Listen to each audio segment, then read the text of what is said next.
Kami di Lapas Pasir Putih ini jumlah warga binaan teroris kami hari ini 93 orang. Kapasitas kami sebenarnya 124. Jadi isi per orang, isi per kamar, one man one cell. Karena kami kategorinya, klasifikasinya juga high risk.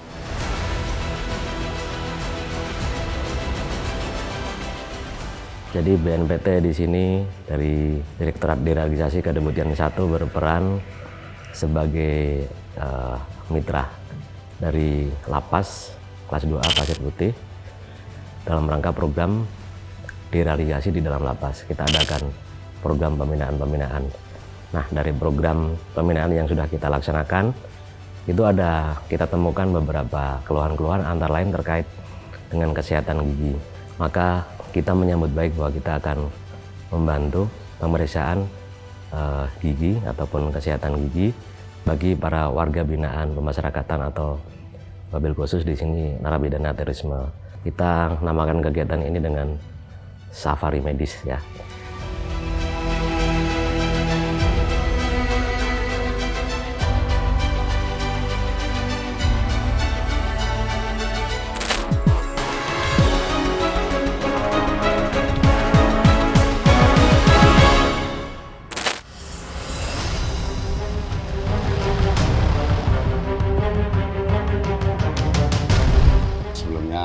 Saya ucapkan terima kasih kepada teman-teman dari BNPT, khususnya kepada Pak Profesor Idris yang kemarin sudah membuka raker dilanjutkan dengan pemeriksaan gigi.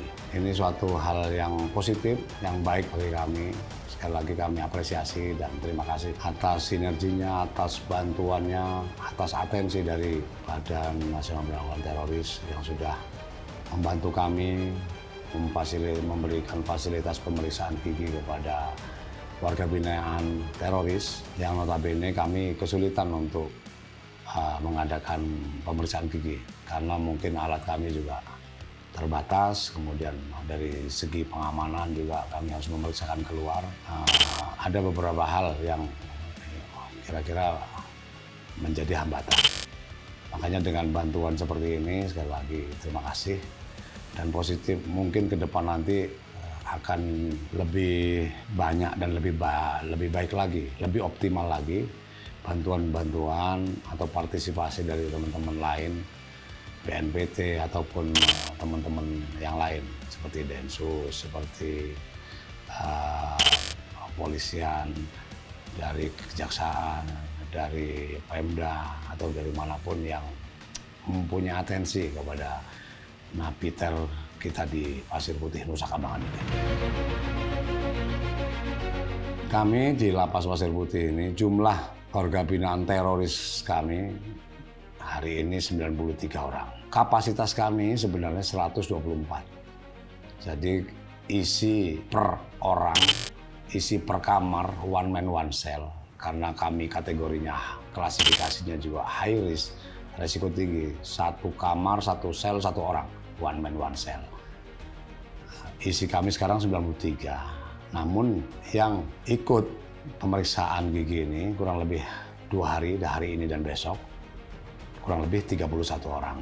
Namun berproses karena tidak juga cepat, mungkin satu orang bisa kurang lebih sekitar 15 menit sampai 20 menit.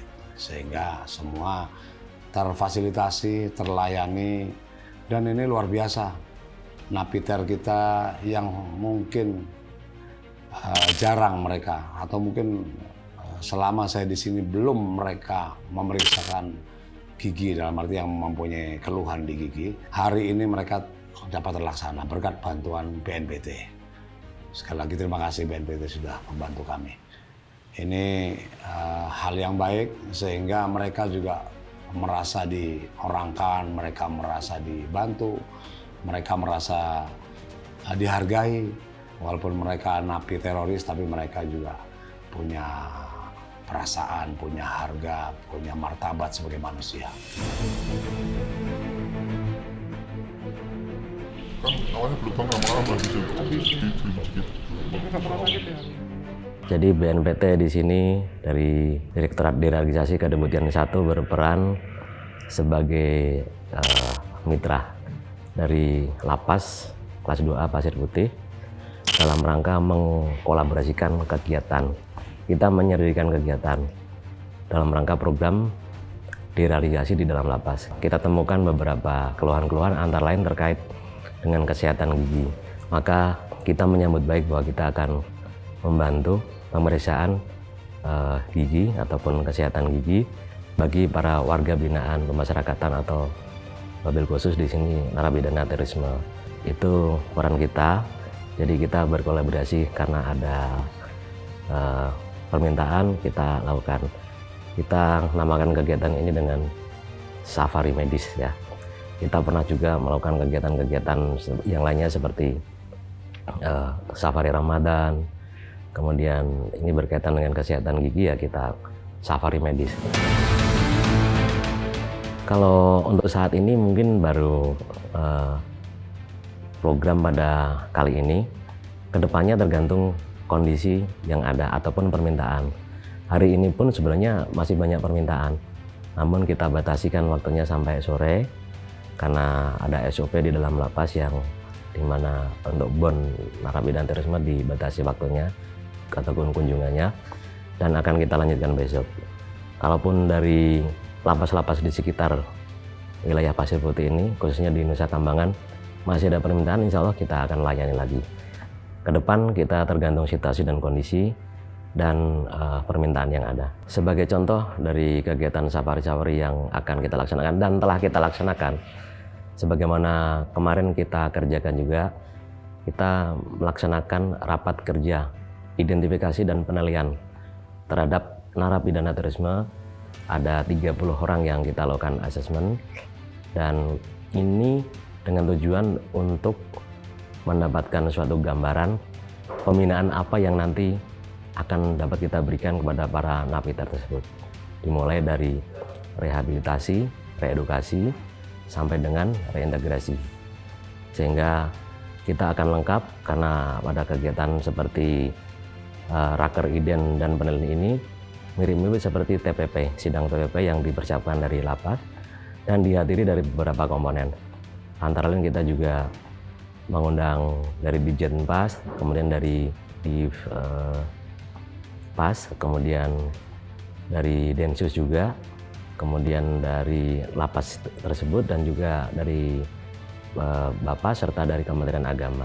Kemudian kita juga menyiapkan seperti sarana prasarana yang kita siapkan di wilayah Nusa Kambangan ini, terutama kita siapkan di Cilacap, kita siapkan rumah singgah. Rumah singgah ini kita gunakan sebagai fasilitas bersama, terutama untuk keluarga narapidana terorisme. Kita melakukan kegiatan ataupun program yang terkait dengan pembinaan ataupun deradikalisasi terhadap keluarga napiter. Ini bisa banyak sekali faedahnya, antara lain kita melakukan pendekatan-pendekatan kepada keluarga yang akan berkunjung, dan kita juga jemput bola. Kita berkunjung ke wilayah-wilayah di mana keluarga napiter ini memerlukan bantuan-bantuan seperti komunikasi, psikologi, kesehatan, dan lain sebagainya. Kemudian tim yang kita standby-kan di sini kita namakan standby force. Ini juga bekerja 24 jam secara bergantian, dan kita atur jadwalnya untuk dapat melakukan pembinaan secara terus-menerus di Nusa Kambangan terhadap 6 lapas.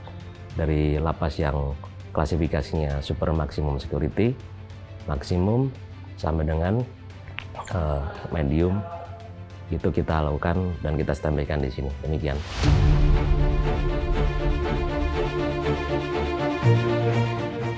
Sebelumnya saya mengucapkan terima kasih ya kepada teman-teman dari BNPT sudah membantu melakukan kegiatan pelayanan kesehatan gigi khususnya di Lapas Pasir Putih Nusa Kambangan ya, karena untuk saat ini memang WBP Lapas Pasir Putih banyak yang mengeluhkan tentang kesehatan giginya.